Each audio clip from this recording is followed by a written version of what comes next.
The battle against inflation remains the Bank of Canada's top priority at the moment, and with higher prices showing very little signs of cooling, Central Bank has made it clear it's going to do whatever it takes to get the job done. Well, my next guest says that could include interest rates climbing to as high as 4%. That is higher than the previous forecast from this shop. Andrew Kelvin, Chief Canada Strategist at TD Securities. Andrew, great to have you back on the show. You got a fresh call about basically what is called the terminal rate, how far this bank needs to get before the job is done. Yeah, thank you for having me. The Bank of Canada, at their last meeting on September 7th, their forward guidance was very, very open-ended, but it had a distinctly hawkish tone to it. It suggests, to me at least, that the Bank of Canada doesn't necessarily have a firm idea where the end point of this cycle is going to be, or if they do, they're not willing to share it because they want to keep all their options open. Sort of necessarily, if they're telling you they're not sure if they're close to being finished or not, it implies a risk of a much higher endpoint for rate hikes this cycle. So we had previously been looking for the bank to finish their tightening cycle at 3.5%. It now looks to us that 4% is probably a more likely level. And I think realistically, you can think about anything from 3.5 all the way up to 4.5 or 4.75% as a plausible endpoint for the Bank of Canada, though anything above 4% would be quite aggressive given the disposition of the Canadian economy. Let's talk about the disposition of the Canadian economy, because obviously with the last rate hike, they entered to what, by their own metrics, we'd consider restrictive territory, where we should start seeing some people pull back with borrowing costs as high and perhaps an impact on the economy. So I have to go much further than that. What does it tell us about inflation? What does it tell us about the state of the Canadian economy? So inflation is the Bank of Canada's main priority, as you noted. The Bank of Canada's one job is to bring inflation lower. And they have been underestimating the strength of inflation for several years now. They underestimated the strength of the economy coming out of the pandemic. I think if you go back to the early part of this year, the bank was concerned that with some of the lingering COVID waves, we'd see a slower Q1, and that never materialized. Part of growth being stronger than expected, we also had supply chains which were problematic longer than expected. The Bank of Canada had anticipated that supply chains would resolve themselves. Now, these were very difficult calls to make in the moment, but the fact remains, inflation's been high for quite some time. It's starting to seep into longer-term inflation expectations. That's the fear, at least, because I'm sure most people, when you speak to people on the street, there's a perception that inflation is very high. And if people believe that inflation will remain high over a long period of time, it makes the Bank of Canada's job much more difficult. So what they've done is they are moving not just into restrictive territory quite quickly, which they did. We had 175 basis points of tightening over 2 meetings, which is an extraordinarily rare thing for a central bank to do.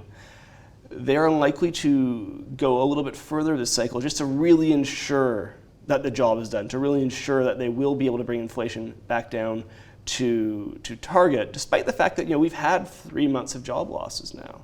The economy is showing signs of slowing. Normally, the Bank of Canada would see these signs of slowing, take a little bit of a pause, and in a more normal cycle, I might look at the growth figures, I might look at the jobs figures and say, okay, this is the top.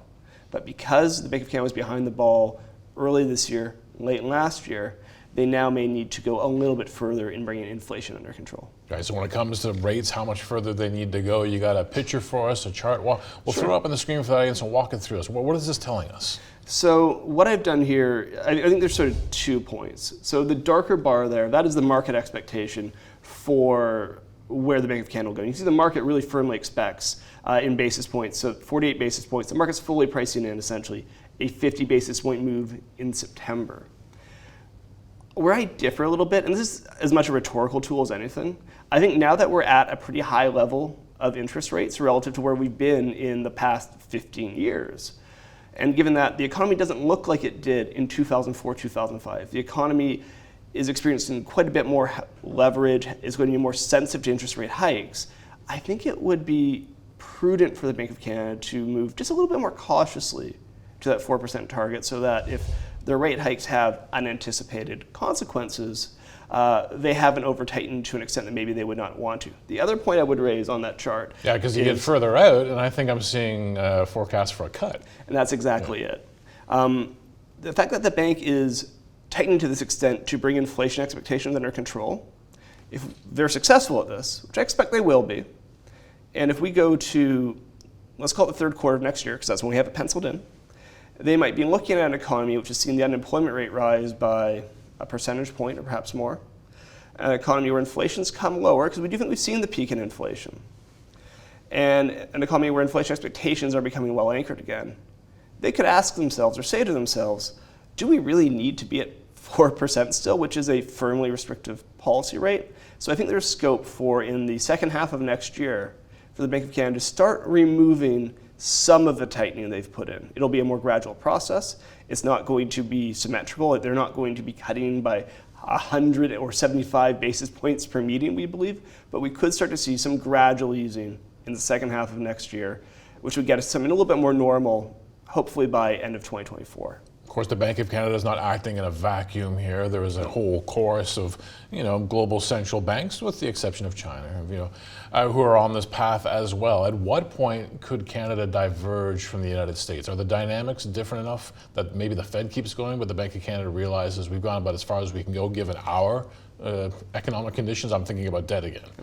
Yeah, that's a really good point. I would say, just in a vacuum, if you put the same set of challenges in front of the Federal Reserve as the Bank of Canada, there's more room for the Federal Reserve to tighten, and that goes back to that household debt issue. Over the last, through the whole post-financial crisis period, Canadian households have continued to add leverage, add leverage, add leverage.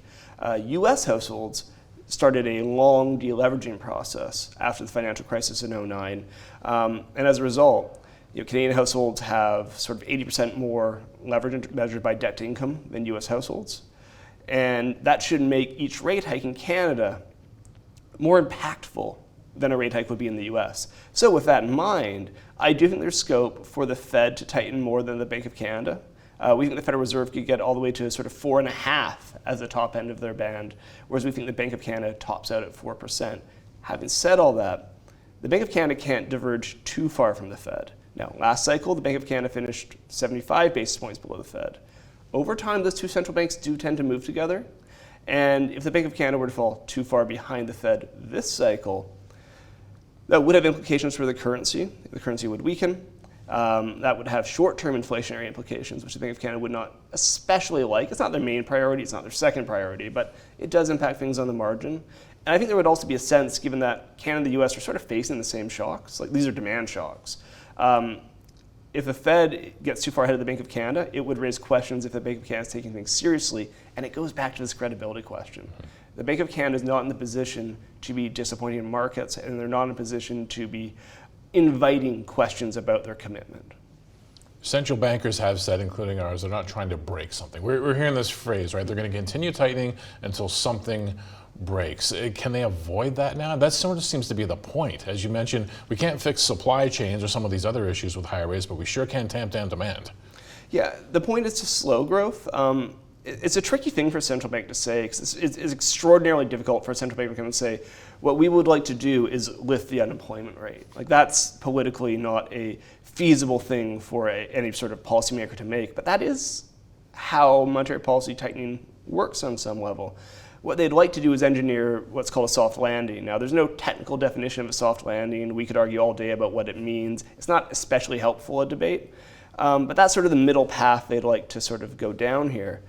The problem is, because they have fallen behind the curve, as it were, in the early part of the year, and they're now trying to make up by hiking by leaps and bounds with these 75 and 100 basis point moves, it just makes the risk of an overshoot that much greater, because monetary policy works with a lag. Rates don't go up one day and inflation falls the next. It takes a year and a half for these effects to be fully felt. So given that they are focused on bringing inflation under control, given that they're probably willing to err on the side of over-tightening a bit, I think a soft landing is still possible, however you define that.